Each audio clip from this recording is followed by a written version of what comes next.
घरोघरी मातीच्या चुलीच्या आजच्या भागामध्ये आपण पाहत आहोत की इकडे जेव्हा जानकी म्हणते की विक्रांतरावांचा खून हा तूच केला आहेस, त्यावेळेस इकडे राहुल म्हणतो की मी विक्रांतरावांवरती हातोडीने वार केला नाही आणि त्या हातोडीवरती शर्वरी यांचे फिंगरप्रिंट आहेत.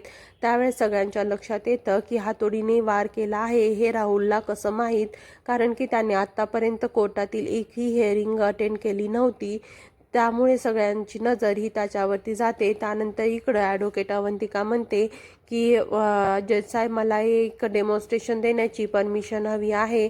त्यावेळेस इकडं जज साहेब त्यांना ती परमिशन देतात आणि त्यानंतर इकडं कोर्टामध्ये विक्रांतरावांच्या उंची एवढा पुतळा आणून थांबवला जातो. त्यानंतर इकडं शर्वरी यांना बोलून त्या विक्रांतच्या पुतळ्यावरती हातोडीने वार करायला सांगितला जातो, पण तिचा हात हा फक्त डोक्यापर्यंत कपाळापर्यंत जातो आणि तो वार त्यांच्या टाळूपर्यंत जात नाही. त्यावेळेस इकडं शर्वरी यांना सांगितलं जातं की तुम्ही पळत येऊन त्यांच्या टाळूवरती हाणण्याचा प्रयत्न करा, कारण की पोस्टमॉर्टम रिपोर्टमध्ये टाळूवरतीच हातोड्याने जोरात वार झाल्यामुळे त्यांचा मृत्यू झाला आहे असं आलेलं असतं.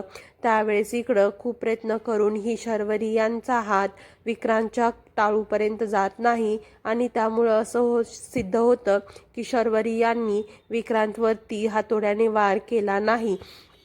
त्यानंतर इकडं ॲडव्होकेट अवंतिका म्हणतात की मला आता राहुल यांना हातोड्याने वार करण्यासाठी बोलवण्याची परमिशन द्यावी. त्यावेळेस इकडे जज साहेब म्हणतात की ठीक आहे आणि ते राहुलला हातोडीने वार करण्यासाठी समोर यायला सांगतात. त्यावेळेस इकडे राहुल हा समोर येतो आणि म्हणतो की हे काय सुरू आहे आणि मी खरंच विक्रांतचा खून केला नाही, आणि तो येऊन हातोडा घेतो आणि त्यानंतर हातोड्याने त्यांच्या डोक्यावरती म्हणजेच की टाळूवरती मारण्यासाठी सांगितलं जातं. त्यावेळेस ते इझिली आणि जोरात मारू शकतात हे सगळ्यांच्या लक्षात येतं. त्यावेळेस इकडं सिद्ध होतं की राहुलनेच विक्रांतरावांचा खून केला आहे. त्यानंतर त्यांना कटघऱ्यामध्ये जायला सांगितलं जातं. त्यानंतर इकडं ॲडव्होकेट अवंतिका म्हणते की सरळ सरळ दिसत आहे की जो हातोड्याने वार केले आहे तो शर्वरी करू शकत नाही, तर तो हातोड्याने वार राहुलनेच केला आहे. त्यावेळेस इकडं जज साहेब म्हणतात की याची अर्थ असा होत नाही की राहुलने त्यांच्यावरती खून केला आहे, तर इकडे त्यांच्या हातोडीची वरती शर्वरी यांचे ठसे आहे. त्यावेळेस ते म्हणतात की जसे तुमचे ग्लासवरती ठसे आले होते तसं त्या हातोड्यावरतीही येऊ शकतात आणि त्यावेळेस राहुलने हँड ग्लोव्ज घातले होते हे सिद्ध होतं. त्यानंतर इकडं ॲडव्होकेट देसाई म्हणतात की मला त्यांना क्रॉस क्वेश्चनिंग करण्यासाठी वेळ हवा आहे. त्यावेळेस इकडं जज साहेब म्हणतात की ऑलरेडी खूप उशीर झाला आहे, त्यामुळं या कोर्टची सुनवाई ही पुढच्या हिअरिंगला केली जाईल. त्यावेळेस तुमचं काय मत आहे ते ऐकूयात. त्यावेळेस इकडं ॲडव्होकेट देसाई म्हणतात की मला फक्त 15 मिनिटे द्या आणि मी हे सिद्ध करेल की शर्वरी यांनीच विक्रांतचा खून केला आहे. त्यावेळेस जज साहेब म्हणतात की मला माहीत आहे आता खूप वेळ झाला आहे आणि पुढच्या हिअरिंगला आपण काय ते सर्व पाहूयात. त्यानंतर इकडं कोर्ट सर्जंट म्हणून जज साहेब हे निघून जातात. त्यानंतर इकडं जानकी शर्वरी यांना म्हणते की तुम्ही काहीच काळजी करू नका आणि आपण लवकरात लवकर तुम्हाला या सगळ्यामधून बाहेर काढूयात. आणि त्यावेळेस इकडं शर्वरी म्हणते की मी आत्तापर्यंत तुमच्यावरती किती नको नको ते आरोप केले आणि तुम्हाला नेहमीच खाली पडण्याचा प्रयत्न केला, पण तरीही तुम्ही माझ्या मदतीला धावून आलात आणि मी तुमचे हे उपकार कधीच विसरणार नाही.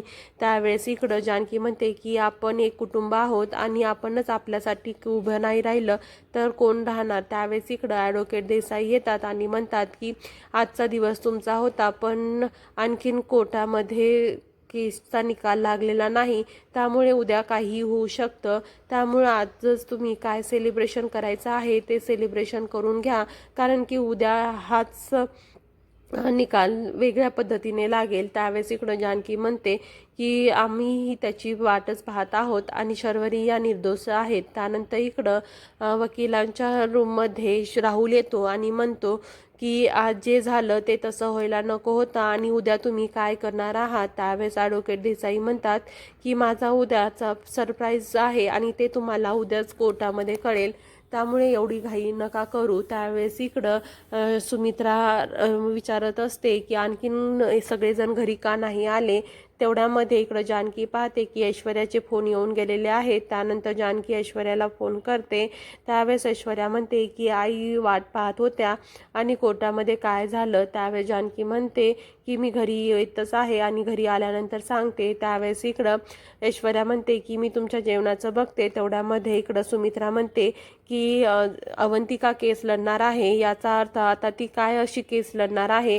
त्यावेळेस इकडं ऐश्वर्या म्हणते की तुमच्या सख्या मुलाने सख्या बहिणीची केस नाकारली. त्यावेळेस अवंतिकाच केस लढण्यासाठी पुढे आली तरीही तुम्ही तिलाच नावं ठेवत आहात.